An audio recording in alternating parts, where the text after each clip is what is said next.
Hi, I'm Mike Kramer. In this video, you will learn a system for generating insights. Full disclosure, I will demonstrate this system using a tool called Roam Research, which I purchased at full price using my own personal funds. I have no other material or financial relationship with Roam or with anything else I mention in this video.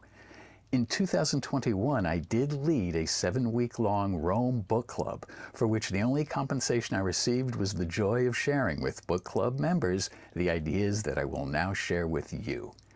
When you think of someone who has gained insight, you might think of someone who has a lot of big, powerful ideas. Yet there are lots of people who have big, powerful ideas that they can't properly explain. The true measure of someone's insight lies not in the ideas they have, but in the ideas that they can back up, in the ideas that they can justify, in the ideas that they can support. Let's look at an example. I read a book called Tiny Habits by B.J. Fogg. And after I finished it, I thought it had some important claims that I wanted to remember, so I wrote them down.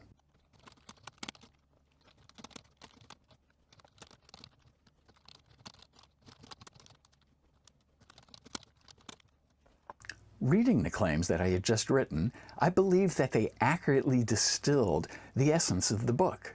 But then I asked myself a question. What would happen if I didn't think about these claims again for the next 10 years? What would happen if I didn't think about this book again for the next 10 years? How much sense would it make to me if I went back into Rome and reread these claims? And right away I realized that some of the vocabulary wasn't particularly clear. It was B.J. Fogg's terminology, not my own. And it also was not clear how these different claims related to each other. So I went back, I reworded the claims, I put these reworded claims into a new order, and then I placed these reordered claims into a question and answer dialogue structure.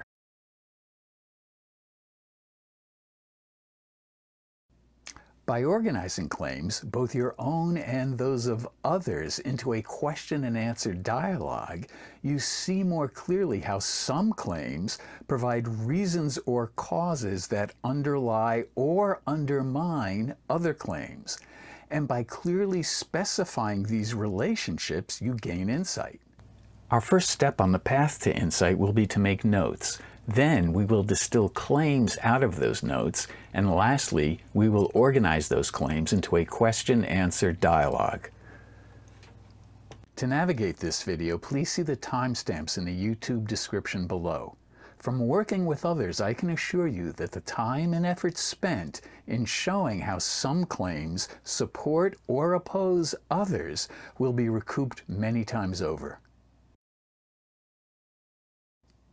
Let's say you learned how great all these new digital tools are for managing knowledge. So you began to play around with Roam.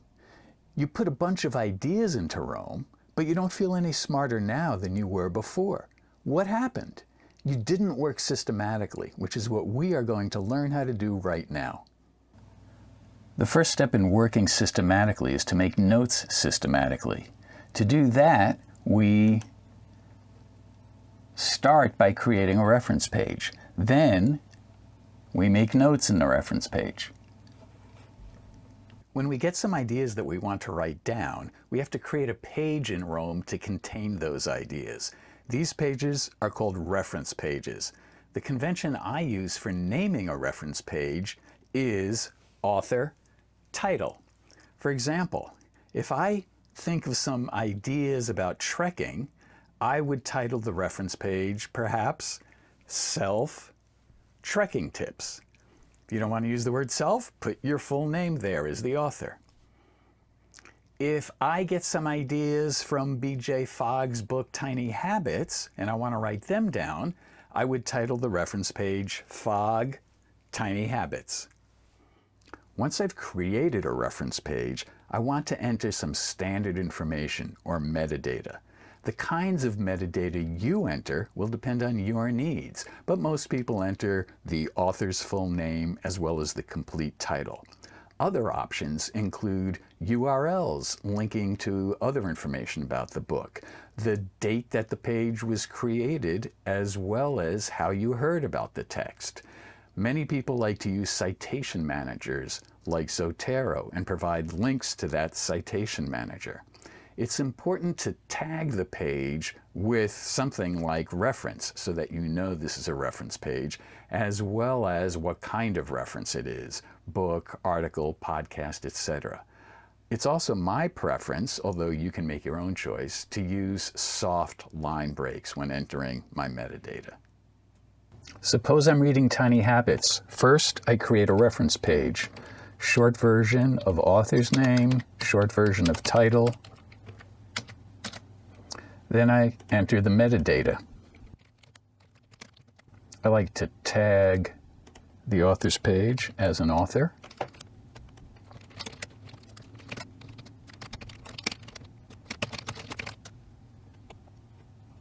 Now we need to create an area in which we can write our notes.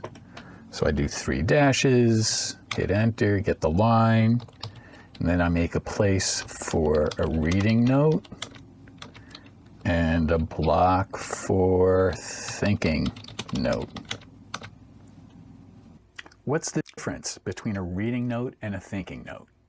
A reading note represents ideas that I got from an author of a text. A thinking note represents my own ideas. But wait, didn't I already tell you that when I have my own ideas, I put them in a reference page that has my name as the author? Yes, when I get my own ideas and they're not related to a text, I put them in a reference page which has my name as the author. When I get ideas that are prompted by a text that I'm reading, I put them as a thinking note in a page that has someone else's name as the author. For example, let's say I'm thinking about trekking, specifically how to use these things called vapor barrier liners. So I'll create a new reference page with myself as the author.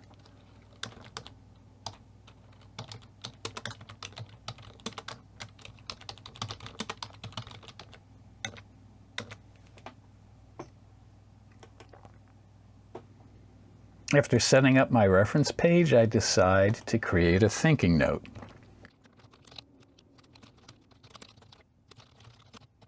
And another one.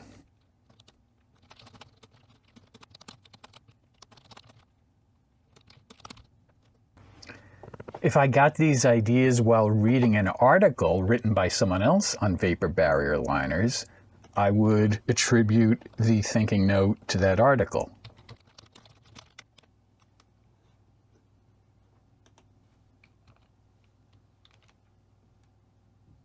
So I've made a couple of thinking notes, but what about reading notes? Most of us believe, I've been making reading notes my whole life. I don't need to learn how to do that. The problem is we weren't optimizing for insight using our past strategies of making reading notes. I want to make a reading note. So the worst thing I could do is go to the online article that I want to make a note from and then copy what I think is important, and then paste that quote right here as my reading note.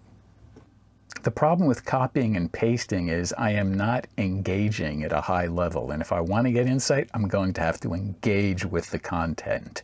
So an alternative that would be better is, with this quotation above me, translated into my own words. The problem with doing it this way is that I have the quote right in front of me, so it doesn't take a lot of effort to translate it into my own words. And the reality is we want to put some mental effort into the process because that's how we gain insight. The best way to take reading notes is to make it a test of memory. So close the book or move away from the tab and write the reading note as best I can. Now I'm not real happy with that, so I'm going to look away from my reading note and go to the text.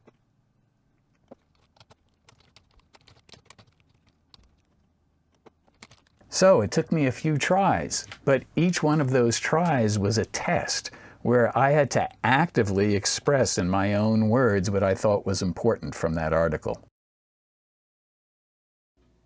All right, let's assume that you've been making notes in a systematic way for some time now. You're creating reference pages, some of which have you as the author, and you're creating reference pages, some of which have someone else as the author. And if someone else is the author, within that reference page, you distinguish thinking notes, which are your own ideas, from reading notes, which are the ideas of someone else. So you might think you're doing what you need to do to gain insight. Well, you're on the path to gaining insight, but you're not there yet. Although you're creating your notes systematically, you're not expressing the ideas in those notes in a systematic way. And that's where claims come in. We saw that the first step to working systematically was to make notes. And we did that by creating a reference page and putting notes in the reference page. The second step to working systematically is to make claims. And we do that by putting the claims in the form of a subject predicate declarative sentence, by referencing the claim's source note, and by tagging the claim with keywords. The source material for our claims is our notes. Remember, we seek insight. The person with insight is the person who not only has some big ideas, but also can provide justifications or refutations for those ideas. To facilitate the ability to create justifications or refutations, we are going to reword the big ideas in our notes. We are going to express them in a more rigorous fashion. That is what a claim is. It distills the big ideas in our notes and formulates them in a highly structured manner. I found a suitable structure when I chanced upon content produced by a practicing trial lawyer named Joseph A. Larange. Whatever the issue, his job is to make the case. He developed a brilliant step-by-step method for taking complicated legal arguments and presenting them so clearly that the connections between them were obvious, even to ordinary citizens, that is, to jurors. He now trains others in the methods that were so effective for him. On his site, logicguaranteed.com, he has links to some of his work, including PDF slideshows, YouTube training videos, and logic papers published in academic journals. From Larange, I learned how to structure a claim. What is a claim? A claim is written as a declarative sentence with the subject phrase first and the predicate phrase last. How do you create a claim? Let's look at some examples. We start by making a space for the claims beneath the metadata and above the reading note. We create a place for keywords, and then indent, and we are going to make a space for what are called naked claims. Any claims that go here are naked because they're singletons. They are not connected to any other claims. They stand alone. Let's take a look at our reading notes and thinking notes and see if we can find any that we might want to convert into claims. I'm interested in this one. To save weight, wear vapor barrier liner socks with trail runners instead of using hiking boots. Remember, a claim is a declarative sentence written with the subject phrase first and the predicate phrase last. So the first question is, before I find out whether it is a declarative sentence, is it a sentence? That is it a single sentence? Often I see people attempt to make claims with multiple sentences. In this system, a claim is always going to be a single sentence, so we're good so far. This is a single sentence. The next question to answer is this single sentence declarative? We can determine that by seeing if it's something other than a declarative sentence. Is it a question? No. Is it an exclamation, like wow or holy cow? No, it's not an exclamation. Is it a command? To save weight, wear vapor barrier liner socks. Yeah, this is a command. It's saying to do this, do that. It's an imperative. So this is not a declarative sentence. If we want to convert the idea here into a claim, we need to change it from a command to a declarative sentence. Now, there are lots of ways we could rewrite this as declarative. I will just do one right here now. We have a single sentence and it is declarative. The next question we have to ask is, does the subject phrase come first and the predicate phrase last? Before we can answer that, we need to understand what is being asked. The predicate phrase always begins with a verb that agrees with the subject phrase. The function of the predicate phrase is to tell the reader what state or event or relationship the subject phrase is in. The subject phrase of the sentence is the phrase that the predicate phrase is saying something about. Let's look at some simple examples before we return to our hiking boot example. The book is read. The predicate phrase, is read, begins with the verb is. Is agrees with the book. We don't say the book are read, and we don't say the book am read. So is the verb that begins the predicate phrase, and it agrees with the subject, the book. The predicate phrase is read tells us what state the subject, the book, is in.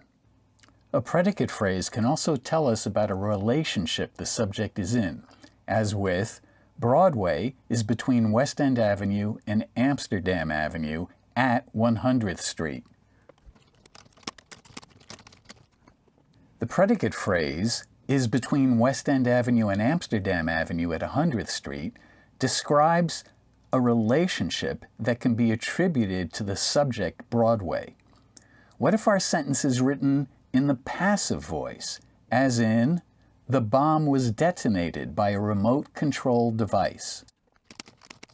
In such cases, the predicate phrase begins with the verb was detonated, and the bomb is the subject phrase.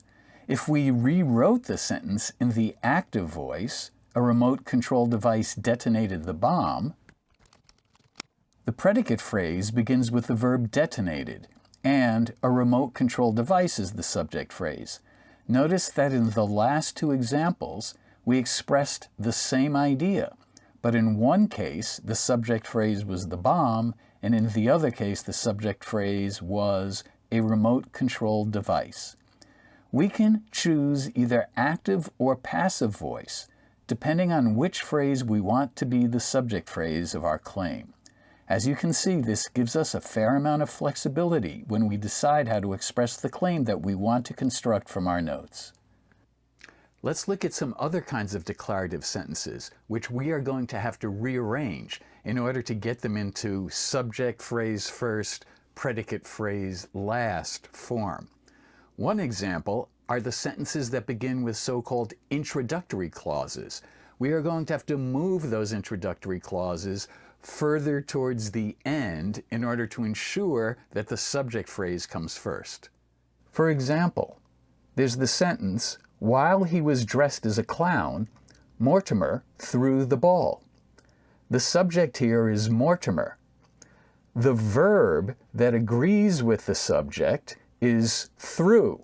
So the predicate phrase is threw the ball while he was dressed as a clown.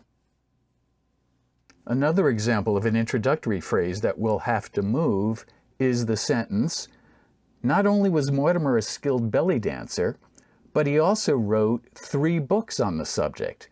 Again, Mortimer is the subject, so we'll change it to, Mortimer was not only a skilled belly dancer, but he also wrote 3 books on the subject.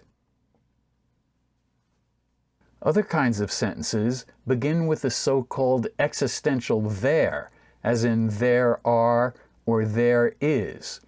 For example, there are green lizards with red polka dots flying above the couch in my living room. A better way to put it could be, green lizards with red polka dots are flying above the couch in my living room.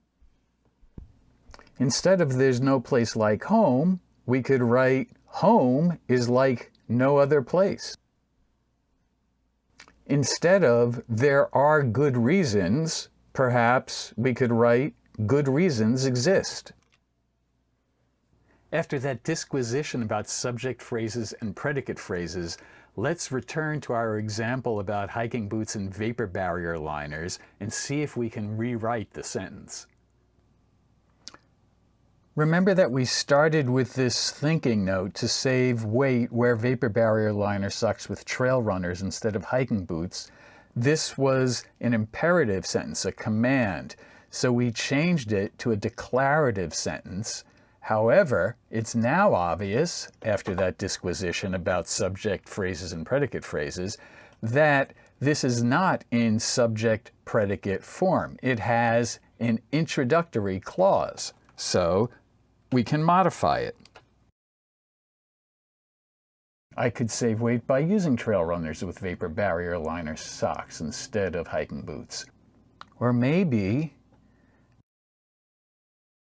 I could use trail runners with vapor barrier liner socks instead of hiking boots to save weight. I'm now going to create a page in Rome out of it with the double brackets.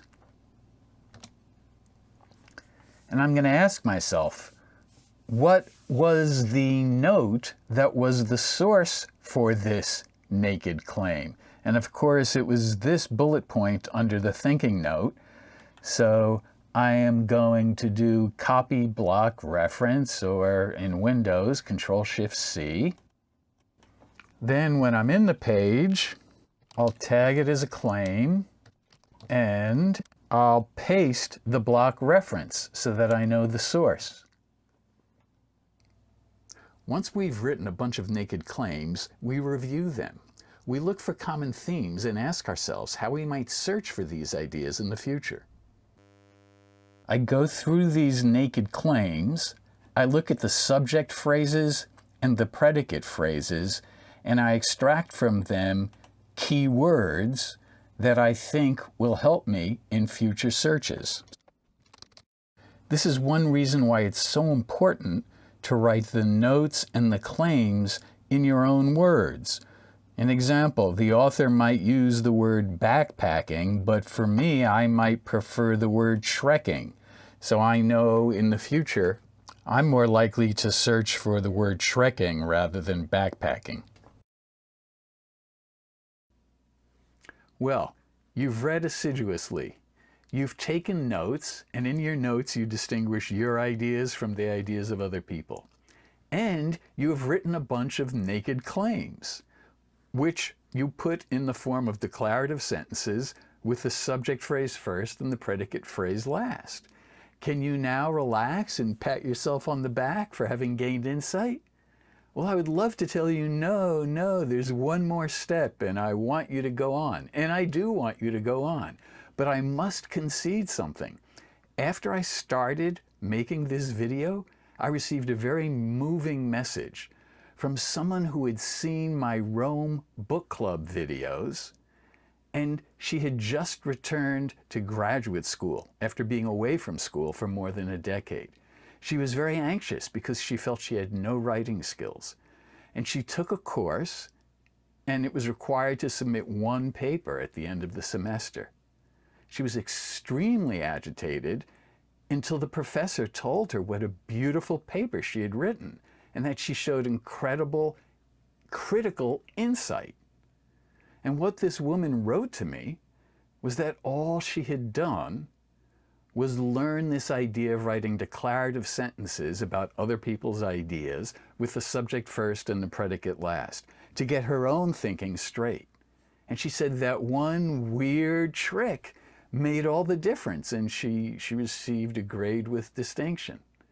So you could stop here, but obviously I think you want to do better. And that's what we're going to do now in this final step of organizing claims. As we saw, we've made our notes and we've made our naked claims from those notes. Why haven't we yet achieved insight? To do that, we need to analyze how one claim relates to other claims. And how do we do that? We need to put our claims into a clear structure. That requires grouping related claims together, putting them in a logical order, and stating explicitly how those ordered claims relate to each other. The organizing of claims can be broken down into lumping or grouping related claims together, ordering those lumped claims, and then clarifying those ordered claims. So far, we've created a bunch of naked claims. They are described as naked because their relation to other claims that we have constructed, both here on this page and on other pages in our Rome graph, is unknown. That is, some of these claims might support other claims in the graph, and these same claims might conflict with other claims in the graph. We don't know how they relate to other claims, and until we do know, and know with some precision, how they relate to other claims, we will lack the insight we seek. We look at each naked claim and we ask ourselves, is this claim related to any other claims I have written on this page?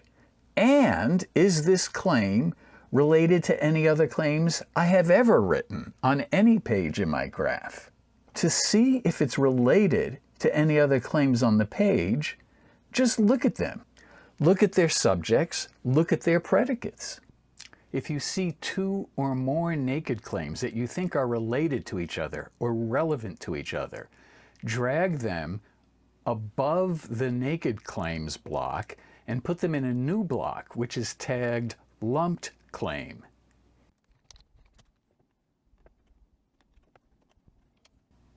A man I was coaching asked for some help extracting claims from a New York Times editorial where they endorsed their candidate for the New York City 2021 mayoral contest. Here are the naked claims we came up with.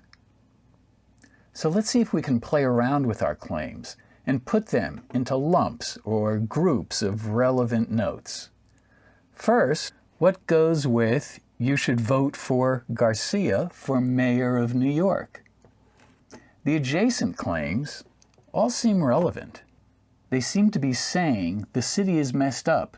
It needs someone really good to take charge. Garcia is really good, so you should vote for her. They seem to form a lump.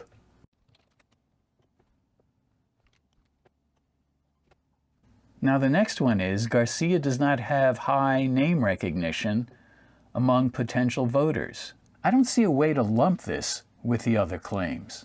No problem. I will leave it alone. Some claims are going to remain naked, and that's fine. Sometimes we just can't find connections. Maybe in the future, when we are playing with new claims, we can find a new lump for these naked claims. If these claims find a new lump on a different page, they will be lumped in the new page, but they will remain naked on this page. Next is Garcia got the Department of Environmental Protection's wastewater treatment systems online when Superstorm Sandy knocked out New York's power. It's clear that this one, too, connects well with the claims that follow it, since they're all giving a resume of Garcia's accomplishments. So we have another lump. Now we have Garcia's mother was an English professor at Medgar Evers College. I'm wondering why I even made this a claim. It has no real connection that I can see at the moment to anything else, so I'm going to leave it naked. Next we have a whole bunch of claims which seem similar. They're all about the opponents that Garcia is facing. So I will put these into their own lump, since they're all discussing the flaws of Garcia's opponents. Now we have the city's future well-being depends on having a mayor who has the knowledge and ability to run it well. It strikes me that this is clearly relevant to our first lump. I'm going to cut and paste it up there. And lastly, we have New York mayoral candidate Yang keeps saying that if he were mayor, he'd have her manage the city's operations. This also seems related to the general idea that Garcia is better than the others. So I will add this to the first lump as well. So far I'm feeling pretty good. I started with a bunch of naked claims. I then began to tinker with different combinations of them, sometimes just using trial and error. And now I'm satisfied because I can see a bit of structure starting to emerge. Remember, we are now in the organizing phase. Within that organizing phase, we have lumped our claims. The claims are described as being in lumps because all we know is that they are related to other claims in their lump. But we have no idea, no insight into how they are related. And since we want insight, remember, everything we are doing here is to achieve insight. We want to dive deeper into each lump. We started by taking an unstructured group of naked claims and imposed a structure on that group by creating lumps. We now want to impose a structure within each lump. We do this by putting our claims into an order. We look at each claim and ask ourselves 2 questions. Do some of these claims give evidence for or against other claims? And do some of these claims explain or provide details about other claims? And when we do find claims that explain or detail or support or conflict with other claims, we indent these claims beneath the claims they respond to. Let's return to our New York Times editorial. As my eye scans the lumps, it gets drawn to this one here, because this one seems to be easy to understand. It's a list of Garcia's accomplishments. I copy this lump and put it under a new block called Ordered Claim to start working on it. I'm going to paste it. As I review this, I realize that some of them do not actually state real accomplishments. For example, the sanitation department was mostly male. I'm going to delete this one from the group of claims that I am ordering. And next, former Mayor de Blasio chose her to overhaul the City Housing Authority. When I think about this is a claim about what Mayor de Blasio has done. It's more about someone else's leadership than Garcia's, so I'm going to delete it as well. Now I ask myself, what claim does this list of Garcia's accomplishments support? I think that the answer would be something like, Garcia is very well qualified to deal with New York's current crisis. We started with a lump, a list of Garcia's accomplishments. We then copied this list into a block which had the tags ordered and claim. What kind of order have we imposed? Well, we imposed 2 kinds of order. We imposed a vertical order and then a left-right or indentation order. The vertical order is important. We need to look at this list of claims of Garcia's accomplishments. And we ask ourselves, how can we order them? Well, they're a list of accomplishments, so we can order them chronologically. Why do we do this test? We make sure that they're at the same level of abstraction. Since they're grouped together under an outdented generalization, they should all be of the same level. Evidence, for example. And then we have the left to right order. And that signifies that the outdented block on the left, on top, is a conclusion, and the stuff indented beneath it to the right supports it, or in other cases maybe conflicts with it. We can use the same process on this lump, this list of claims about the flaws of Garcia's opponents. We'll copy them and paste them in a new ordered claim lump. We'll need to confirm that we're satisfied with the order. By checking the order, we'll make sure that they are at the same level of abstraction. One possible order could be the least bad flaw to the most baddest flaw. Another possible order could be the date at which each opponent candidate announced their candidacy. Once we're satisfied that they're in a good order, we can create a generalizing claim to put them under. Then we'll indent the evidence.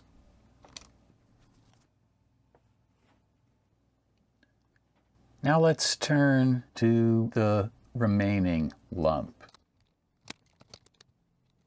As I review these claims, I notice that they are at different levels of abstraction, unlike the lists we saw before of Garcia's accomplishments or her opponent's flaws. This top claim says you should vote for Garcia for mayor of New York. The next three claims give facts about the city. And then these two claims give facts about Garcia. Then we have something else about the city, and then something about mayoral candidate Yang. But it's not about his flaws. So far, it seems to me like the editors of the Times are saying there's facts about the city, which support the claim that you should vote for Garcia, and there's facts about Garcia, which support the claim that you should vote for Garcia. So I'm going to move this thing about the city up, and I'm going to delete the claim about Yang. Let's first look at the ones about the city. This one, the city needs someone who can take charge and fix things right away. That seems to be a conclusion that's supported by these other facts about the city. The reasons given to support it are the facts about the relatively recent pandemic and the more long-standing issues. This claim about the future well-being, this seems related, but it doesn't fit in the structure. So we're going to delete it because the same ideas seem to be supported in the other claims. So we're going to put the conclusion on top and then indent this support beneath it, and then indent all of them beneath this. So we have, you should vote for Garcia, and then we're going to have reasons why you should vote for Garcia. Well, the city needs someone who can take charge and fix things right away. Well, how do we know the city needs someone who can take charge and fix things right away? One bit of evidence to support that is the city is in crisis from the pandemic. Another bit of evidence to support that the city needs someone now is that not only is there the current crisis from the pandemic, but there are all these accumulating past crises with transportation, housing, education, and poverty. So we have a broad conclusion, a subordinate conclusion, and then evidence to support the subordinate conclusion. Now we have these two claims about Garcia. They seem related to the fact that the city needs someone who can take charge and fix things right away. Garcia knows how to fix New York better than the other candidates do. And Garcia is better able to fix New York than are the other candidates. So these seem related to this. So let's create a new conclusion about Garcia. The city needs someone who can take charge and fix things right away? Well, what do we know? Garcia can take charge. These two claims support the more general conclusion. And now we have, why should you vote for Garcia? Well, the city needs someone, and Garcia has what the city needs. And we double check to see if we're satisfied with the order of the support. In this instance, we might want to order them in terms of importance. But again, we ask the question, does the order make sense, to make sure that any claim that's at the same level of indentation is at the same level of abstraction as its siblings. Whenever we work, we continue in this fashion. with all of our lumped claims, ordering those that we can and leaving those that we can't in their lumps. We have done something quite extraordinary at this stage. We have taken lumps of notes that were grouped together based merely on the vague idea that they were relevant to each other, and structured them in such a way that the relation among them is much more precise. The lower and indented claims support or oppose the higher outdented claims. We are now doing the hard work of thinking. Let's collapse some blocks on our page so we can get a summary of what we have accomplished so far. We started at the bottom with reading notes and thinking notes. Then we distilled from those notes naked claims. We then decided to lump or group related naked claims, and we have 1, 2, 3 lumps. Then we applied a little bit more rigor to those lumps, and we ordered the claims of those lumps, and we got 3 sets of ordered claims. All that we have left to do now is increase the rigor of our thinking one last time to create what we're going to call clarified claims. To clarify claims, we start with the ordered claims. Recall that the ordered claims had a single claim on top, and then indented beneath that single claim, there were other claims that support or oppose that single claim on top. To clarify, what we do is we create a question and answer dialogue so that the lower claims answer a question posed by the top claim. And in order to facilitate that question and answer dialogue, we reword all the claims so that it is blindingly obvious how the claims beneath answer the question posed by the claim on top. In this clarification phase, we will integrate the work of the lawyer Joseph Larange, whom we already discussed when we talked about subject phrases and predicate phrases, with Barbara Minto, who has spent decades training consultants and is the author of the book, The Minto Pyramid Principle. Creating a question and answer dialogue from the ordered claims is quite straightforward, and we've seen a few examples of it already. You can generate insights systematically in Rome. Here's the question, how? And here are the claims that answer the question, how? You can make notes in Rome, you can make claims in Rome from your notes, you can organize your claims in Rome. These indented claims answer the question, how can you generate insights systematically in Rome? And we can iterate the process. You can make notes in Rome. How? You can create a reference page, you can make notes in the reference page. You can make claims in Rome from your notes. How? You can write a claim as subject predicate, as a subject predicate declarative sentence. You can reference a claim source note. You can tag a claim with keywords. You can organize your claims in Rome. How do you do that? You lump, you order, and you clarify. So in all of these cases, we have a claim which here answered this superordinate how, and then subordinate to this claim is a new question, how, and there are subordinate answers to it. So this claim here is both the answer to this question and the prompt to this question. And so it works down the line. And of course, if we wanted to, we could ask the question, how? How do you write a claim as subject predicate declarative sentence? Let's look at this set of ordered claims that we created before.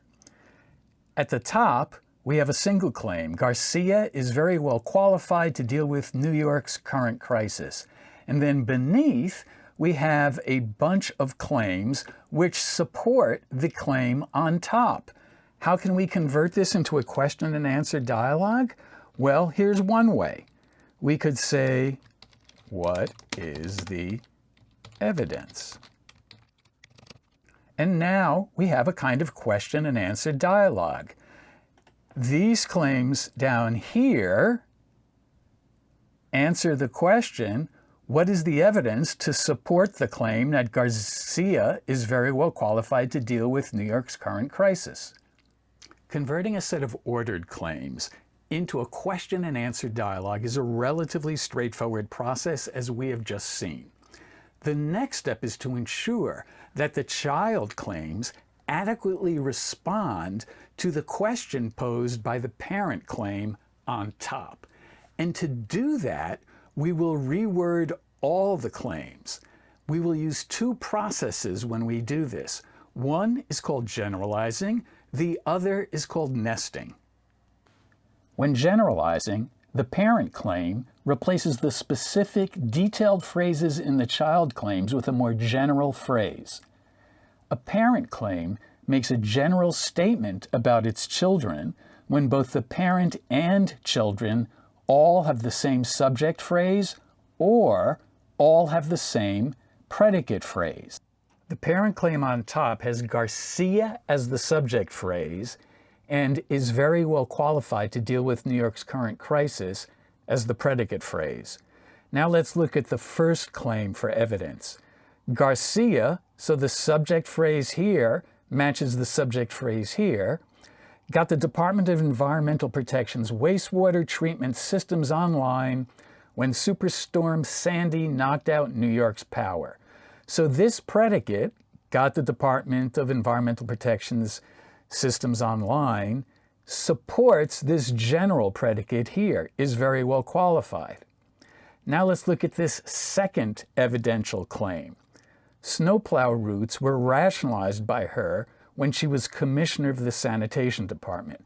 Well, clearly, snowplow routes is the subject phrase here, and that does not match the subject phrase for the parent claim. So what we need to do is to reword this child claim. So we open up the child claim. We have its source from the reading notes. And what we need to do is to reword this. And what I do whenever I change a claim is I keep a change log.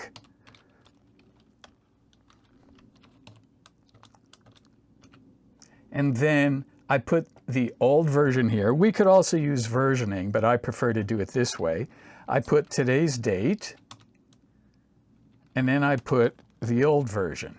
Now what I need to do is to rewrite this so that Garcia is the subject phrase, and then the predicate phrase supports the general predicate phrase for our parent claim in the earlier page.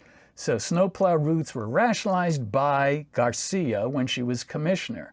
So we can change it to Garcia rationalized snowplow routes when she was commissioner of the sanitation department. That makes sense? So now we go back. And we have Garcia is very well qualified. Garcia got the Department of Environmental Protection treatment online. Garcia rationalized snowplow routes. Okay, we'll do the same thing for here. She cut traffic. We'll change it to Garcia. Here we already have Garcia. Here we have she. We'll change she to Garcia. And here we have she. We'll change she to Garcia. And as we change all of these, we'll keep a record of those changes in the change log. So now everything is reworded so that the parent claim has Garcia as the subject phrase. All of the child claims have Garcia as the subject phrase. And then the parent claim's predicate is a generalization of all of the child claims predicates. The predicate here is very well qualified, and then the predicate claims here are got the Department of Environmental Protection systems online, rationalized snowplow routes, cut traffic, slashed childhood lead poisoning, shifted trash pickup, directed a program that delivered 200 million meals. I can now take those ordered claims and move them up into the block that is tagged Clarified Claim. Now, in the example I just gave, the subject remained constant. It was repeated from the parent claim and through all of the child claims. But we can also generalize the other way. We can have different subject phrases and we can have repeated predicate phrases. Let's make an example where that happens. In the example we just looked at before, we repeated the subject phrase in the parent claim as well as in the child claims. In this example, we are going to repeat the predicate phrase. So we have an ordered claim which gives a list of all of Garcia's opponents and their flaws. So we can convert this into a question-answer dialogue, again by asking the question, what is the evidence? We can then click into the parent claim. The source was myself, where I just generalized some of the other claims in the Times. And then I am going to copy the old version into the changelog. And I'm going to alter it so I have a generalization here. So the subject now is every Garcia opponent candidate. That's a generalization of candidate Stringer, candidate Wiley, candidate McGuire, candidate Donovan, etc. Now, notice something. Right now, this predicate is different than this predicate, is different than this predicate. So what we're going to have to do is change each one of these to say, candidate Stringer is not well qualified. Candidate Wiley is not well qualified. Candidate McGuire is not well qualified. That way, every one of these child claims has the same predicate as this parent claim. And then we'll ask the question, why is candidate Stringer not qualified? And the answer to that is candidate Stringer has been accused of sexual misconduct. So we will change all of these child claims to have the same predicate as the parent claim. Let's get to work. So this child claim, we want it to have the same predicate as its parent claim. That is, the predicate is not well qualified to deal with New York's current crisis. So we go inside and we put the old version into the changelog. And now we have the parent. Every Garcia opponent candidate is not well qualified to deal with New York's current crisis. What is the evidence? Garcia opponent candidate Stringer is not well qualified to deal with New York's current crisis. But why isn't Stringer qualified? Well, we had the answer before, because he was accused of sexual misconduct. But this doesn't give us any information about that. And to answer the question why, we have to create a question and answer dialogue. So we could again ask, what is the evidence, or why, however we want to phrase it. And then the response is going to be what we had here before. Now notice something. The subject phrase of the parent is Garcia opponent candidate Stringer. That's the same subject phrase of the child claim, Garcia opponent candidate Stringer. The predicate phrase of the conclusion is not well qualified to deal with New York's current crisis. The predicate phrase of the child has been accused of sexual misconduct. What we need to do is find a way to go from this predicate, has been accused of sexual misconduct, to is not well qualified. And that's what we're going to do. To get from this subject to this predicate, we're going to link this predicate to this predicate. We're going to universalize. We're going to say anyone who has been accused of sexual misconduct is not well qualified to deal with New York's current crisis. So now what do we have? We have the subject phrase of the parent is the subject phrase of the first child. And the predicate phrase of the parent is the predicate phrase of the last child. And to go from the first child to the next child, what we do is we take this predicate phrase, has been accused of sexual misconduct, and we say anyone who has been accused of sexual misconduct is someone who is not well qualified. So therefore, we have what we're going to call nesting. And I will now use a Venn diagram to demonstrate why we call it nesting. We start with Stringer, who's inside the blue oval. Then we see that anything that is inside the blue oval is inside the yellow oval. So Stringer, who's in the blue oval, is included in anything that is accused of sexual misconduct. So we can make the claim Stringer is accused of sexual misconduct. And then we see that anyone within the yellow oval is inside the gray oval. Anyone who is accused of sexual misconduct is not well qualified. Then we can conclude, since Stringer is inside the yellow oval, and the yellow oval is inside the gray oval, then Stringer is inside the gray oval. Or, from the claim, Stringer is accused of sexual misconduct, and from the claim, anyone who is accused of sexual misconduct is not well qualified, we can conclude that Stringer is not well qualified. Back to our Rome graph, once again, we start with Stringer has been accused of misconduct. Then we say anyone who's been accused of misconduct is not well qualified. That justifies our conclusion. Stringer is not well qualified. Now I can just hear some of you in the audience objecting. Here's one objection. Mike, just because someone has been accused of misconduct does not mean that they are not qualified for office. After all, accusation does not mean they've actually committed misconduct. And my response is, of course you are right. The reason we do this kind of analysis is to uncover the weaknesses in our thought process or the thought processes of other people. And this kind of analysis helps us uncover these weaknesses and see if we can address them and strengthen them. And if we can't, maybe we need to reject the conclusions of this kind of analysis. Another objection that I sometimes face is, Mike, this is crazy. This is just too much work. I can't think this deeply about everything I read. And my response is, of course you are right.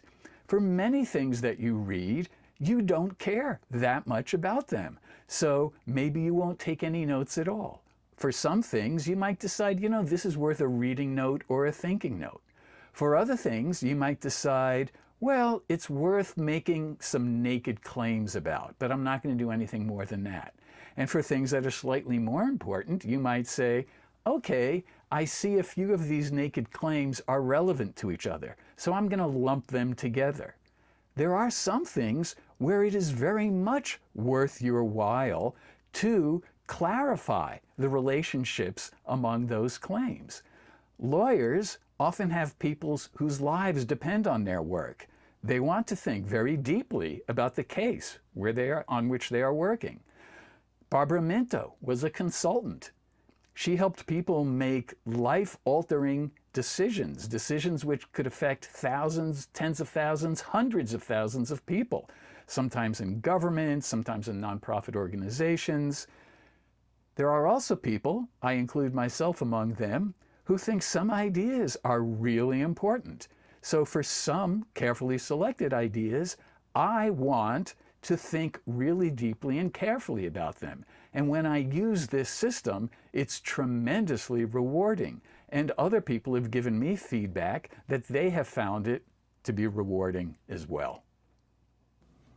So let's get all of these order claims clarified, and then we'll put them up in the clarified claim block.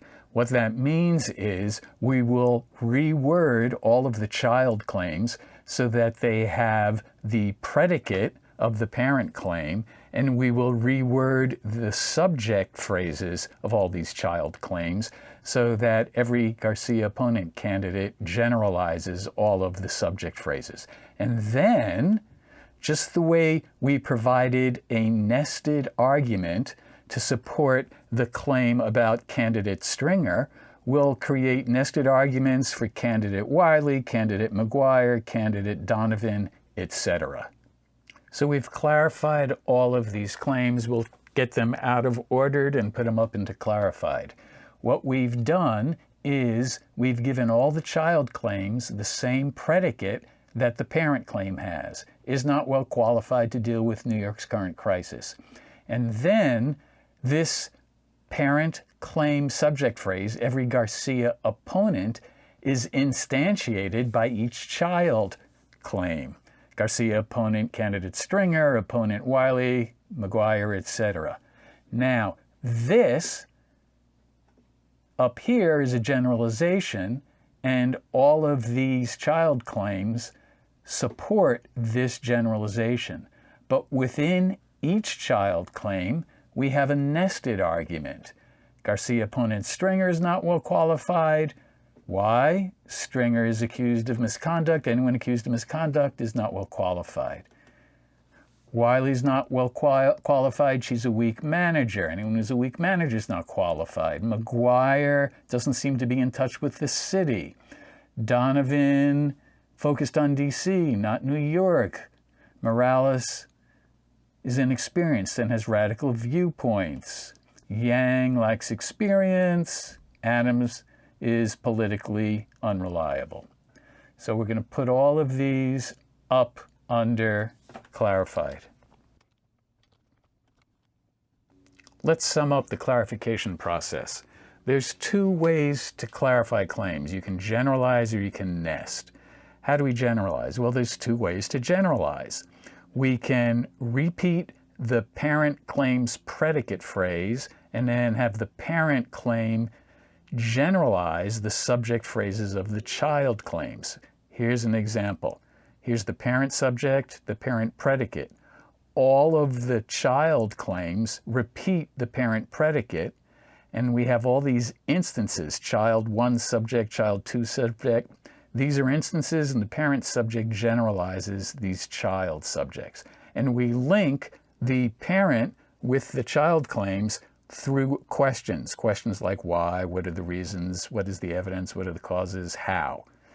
The other way to generalize is to repeat the subject phrase, generalize the predicate phrase. So you can see the parent subject is repeated in all the child claims, and then the parent predicate generalizes the child predicates.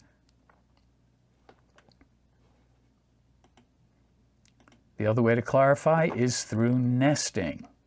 How do you do that? You can chain the parent's subject phrase to a series of predicate phrases that end with the parent's predicate phrase.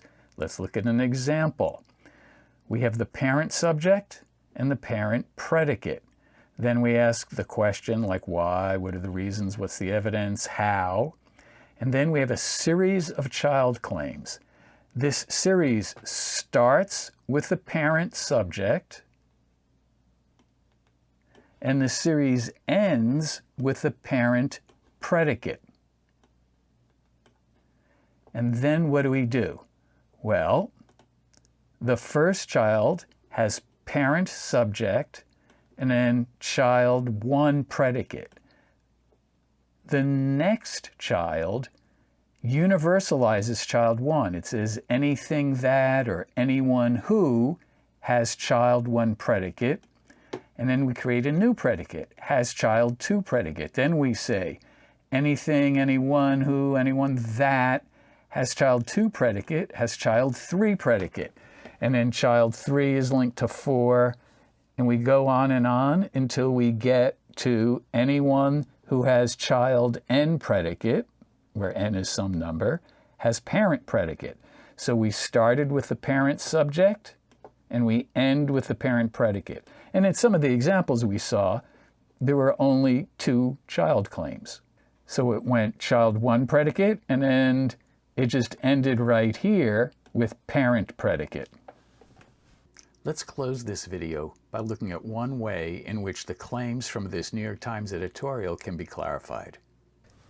After some rethinking and rewriting, we were able to transfer all of the ordered claims, except for this one group of ordered claims, into the clarified claim block. This one group ended up being rather redundant, and most of these ideas were able to be incorporated into other ordered claims, which were then brought up into the clarified claim. Garcia should receive your vote. All of the claims that were clarified inform this claim. It's always a useful exercise to attempt to state the thesis of a text in the form of a single claim. This claim, Garcia should receive your vote, was supported using nesting. Garcia is the best qualified candidate to deal as mayor with New York's current crisis. Anyone who, and then we have the predicate of this child, anyone who's the best qualified candidate to deal as mayor with New York's current crisis, and now we have another predicate, should receive your vote. The predicate of this last child is the predicate of the parent, and the subject of the parent is the subject of the first child. This claim here, anyone who is the best qualified candidate to deal as mayor with New York's current crisis should receive your vote. This is not supported by anything in the editorial. Now, that's something we might want to look into. Is this a good reason to vote for someone? The editors just assumed this. All the argumentation is in support of this claim here. So what's the evidence that she's the best qualified? We have more nesting here. So Garcia is the subject. Garcia is the subject of the first child claim. Is the best qualified candidate to deal as mayor with New York's current crisis is the predicate for the parent, and it is the predicate for the last child claim. And then this intermediate child claim says anyone who, that's universalizing, and then it has the predicate phrase of the first child claim, is a very well qualified candidate to deal with mayor, as mayor with New York's current crisis, is better than Garcia's opponent candidates. And here we repeat, as the universalized subject, what was the predicate of the middle child claim. So we have a nested argument here. And then we have support for Garcia's, this first child claim. What is the evidence? And now we have generalizing. Garcia did this, Garcia accomplished that, Garcia did the other, and all of these accomplishments are generalized here.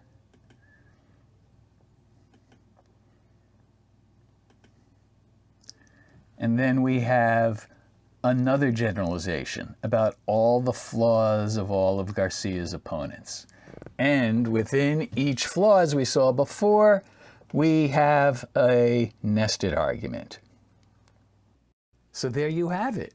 You have a systematic procedure for gaining insight by making notes, making claims, and organizing those claims. Thank you for making it this far. If you have any questions or comments, please write them below, and I promise I will respond promptly whenever I have an internet connection.